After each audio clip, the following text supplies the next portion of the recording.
2 Timotius 2. Panggilan untuk ikut menderita. Sebab itu, hai anakku, jadilah kuat oleh kasih karunia dalam Kristus Yesus. Apa yang telah engkau dengar daripadaku di depan banyak saksi, percayakanlah itu kepada orang-orang yang dapat dipercayai, yang juga cakap mengajar orang lain. Ikutlah menderita sebagai seorang prajurit yang baik dari Kristus Yesus, seorang prajurit yang sedang berjuang, tidak memusingkan dirinya dengan soal-soal penghidupannya, supaya dengan demikian ia berkenan kepada komandannya.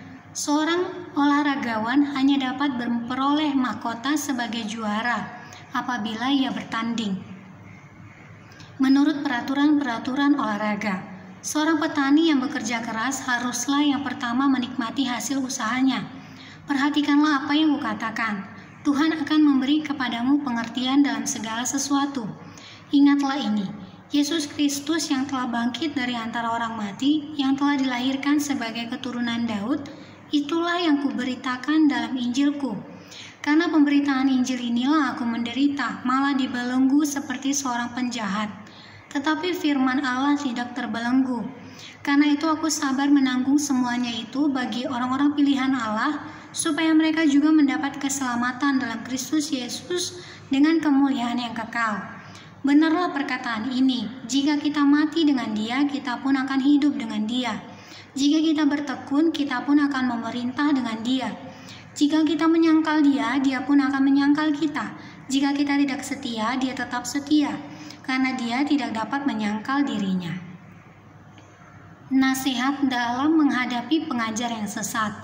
Ingatkanlah dan pesankanlah semuanya itu dengan sungguh-sungguh kepada mereka di hadapan Allah, agar jangan mereka bersilat kata. Karena hal itu sama sekali tidak berguna, malah mengacaukan orang yang mendengarnya.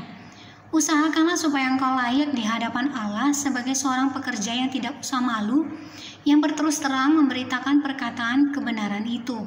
Tetapi hindarilah omongan yang kosong, yang tak suci, yang hanya menambah kefasikan. Perkataan mereka menjalar seperti penyakit kanker. Di antara mereka termasuk Himeneus dan Filetus, yang telah menyimpang dari kebenaran dengan mengajarkan bahwa kebenaran kita yang telah menyimpang dari kebenaran dengan mengajarkan bahwa kebangkitan kita telah berlangsung, dan dengan demikian merusak iman sebagian orang. Tetapi dasar yang diletakkan Allah itu teguh, dan materainya ialah Tuhan mengenal siapa kepunyaannya, dan setiap orang yang menyebut nama Tuhan hendaklah meninggalkan kejahatan. Dalam rumah yang besar bukan hanya terdapat perabot dari emas dan perak, melainkan juga dari kayu dan tanah. Yang pertama dipakai untuk maksud yang mulia, dan yang terakhir untuk maksud yang kurang mulia. Jika seorang menyucikan dirinya dari hal-hal yang jahat, ia menjadi perabot rumah untuk maksud yang mulia.